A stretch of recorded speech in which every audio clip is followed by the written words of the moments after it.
This video is going to continue on how to solve quadratic equations using the quadratic formula. So in the last video, we saw that this was the quadratic formula, and it is just another way to solve equations. So when we are asked to solve an equation, there are several methods. We can solve by factoring. We learned how to do this in Chapter 6 of this class. And to solve by factoring, it must equal 0. So we would set it equal to 0. So we're going to go ahead and start this problem and see if factoring is even an option for this problem. So it's equal to 0. And then when the problem equals 0, we can, since it's a trinomial, we have to check what multiplies to -7 and adds to 4. And that's not possible. So this one we can't. So we can't solve this one by factoring. So then we have two options. We could either use the quadratic formula, which we will because that's what this video is on, but we can also complete the square. So on the test for this chapter, I will have a bunch of equations that say solve the equation. I don't tell you how to solve it. So if you want to use the quadratic formula for every problem, you could. If you want to factor some and use quadratic for some, that's up to you. If you like completing the square, so the video that you watched before this section, you can do them by completing the square if you'd like. I like to know how to do all the methods because some methods are easier than others depending on the problem. So let's go ahead and use the quadratic formula. To use the quadratic formula, the equation has to equal 0. Once the equation equals 0, so we did that over here, then the number in front of the term that's being squared is a. So we're going to use 1 for a, and then the number in front of the term that has the exponent of 1, this is b, so the 4 is b, and then c is the constant, the one without the variable. So it says, to find x, well in this case it's y, so to find y, we would do -b plus or minus the square root of b squared minus 4ac. All of that, the whole thing, divided by 2a. So now that we have all our numbers plugged in, now we are just going to evaluate that using our order of operations. So we have -4 plus or minus, and then we have 4 squared, which is 16, and then this whole multiplication here. A negative times a negative is a positive. So I would recommend, just so that you don't make a mistake, plug this all into your calculator as -4 times 1 times -7. And if it's positive, that's how you know to put a plus sign. So positive 28, and then all divided by 2. And now we're going to do 16 plus 28. So 16 plus 28 is 44. All divided by 2. So in the previous video, we practiced a bunch of these where there were the three numbers left. So remember, we always start with the radical and simplify it like you learned how to do last chapter. So I have the square root of 44.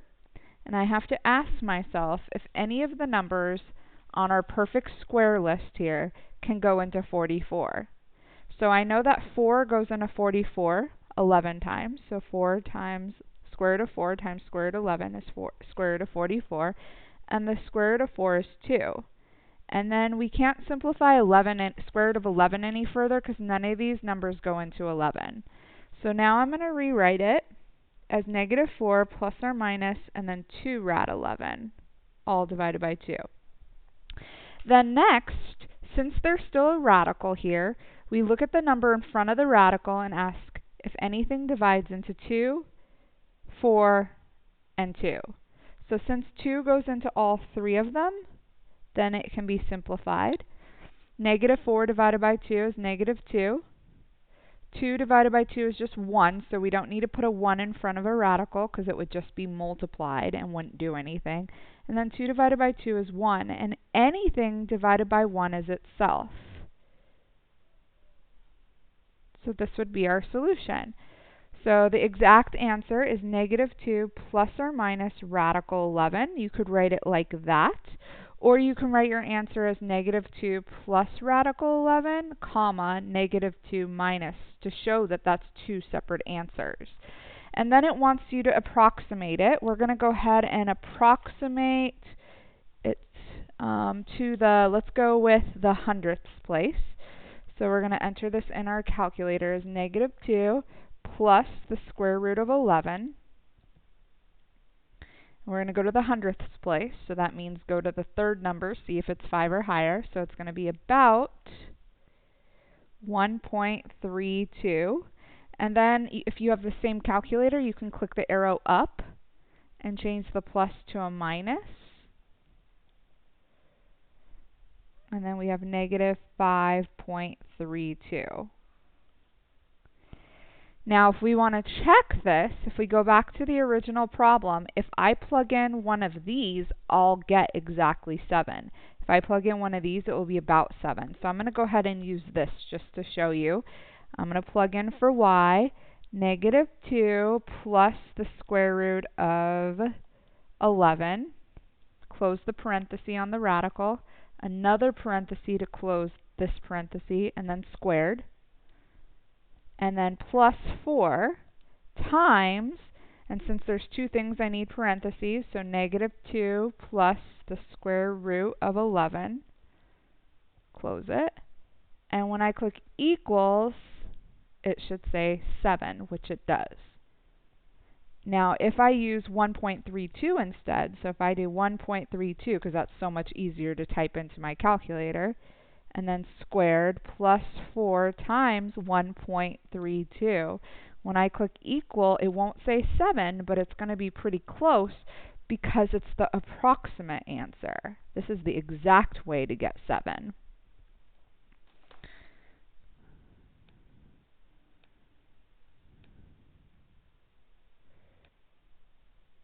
Okay, so now let's go ahead and try number 4. So the first way I'm going to try to solve it is to see if it can be factored. So if you like the quadratic formula, you can go straight to the quadratic formula. But sometimes, for example, on a problem like this, I think factoring is quicker and easier personally. So when you factor, the first step is to see if there is a GCF, something that they both have in common, and they both have x's in common. So we're going to factor out an x. And then once it's factored, we set each factor equal to 0. So we would get x equals 0. And then we would subtract 1, divide by 6, and we would get x equals -1/6. So also remember the highest exponent's 2, so we're looking for up to 2 solutions. So those are our 2 solutions here, and we can plug them in and see that they do give 0. So if you want to use factoring, you can use factoring, but since these are our notes on quadratic formula, let's also show the work for that. So first of all, we have to set the equation equal to 0, which it was already equal to 0. And then a is the number in front of the x squared. So this is a, the number in front of x is 1, so that's b. And then c, there is no c, so c is 0. Not that this is c, but that there is no constant, so it's 0. So then we plug it into our quadratic formula. So to find x, it's equal to -b plus or minus b squared minus 4ac, all divided by 2a. So now we're going to now that we've substituted, we're going to go ahead and evaluate. We're going to start with our order of operations, which is exponents first. So 1 squared is 1. And then we're going to multiply all of this. So this is -4 times 6 times 0. Well, anything times 0 is 0. So you could put a negative here or a plus. 1 minus 0, 1 plus 0 is still 1. And then all over 12. 1 minus 0 is just 1. Okay, so now that we've got it down to 3 numbers here, 1, 2, 3, we start with the radical and simplify if it's possible. So the square root of 1 is just 1. So we can get rid of the radical, all divided by 12. And now since the radical is gone, we can write this as negative 1 plus 1, all divided by 12. And we can write it as negative 1 minus 1, all divided by 12. So negative 1 plus 1, that would be 0. And anything divided by, or 0 divided by anything is 0. So that's the exact answer we got over here. And then negative 1 minus 1 is negative 2 divided by 12. Well, you can't, 12 doesn't evenly divide 2, so you would just simplify it. 2 goes into both of them. And you would get negative 1/6 when you simplify it. So you could also put that in your calculator as negative 2 divided by 12. And then you would get a decimal, and then you would click second FD. And then it converts it to the negative 1/6, which is exactly what we got here.